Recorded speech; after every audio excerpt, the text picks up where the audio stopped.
কি করছিস মানে? তোমাকে আলতা করে দিচ্ছি পায়ে।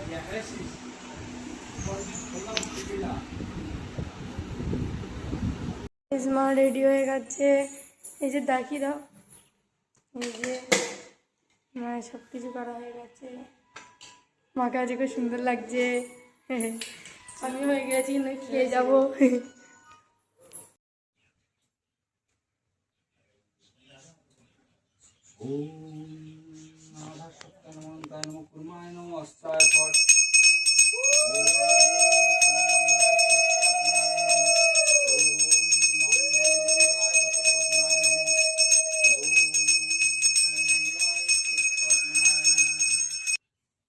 দুটা ঠুলো তো ओम विपत्तारिणी भगवती दुर्गा दुर्गया गच्छयो तिष्ठयो तिष्ठयो चंद्ररुद्रसप्तष्ठानां क्रमो पूजां ध्यानो ओम ह्रीं शिखाय भूषट ओम ह्रीं कवचाय हुं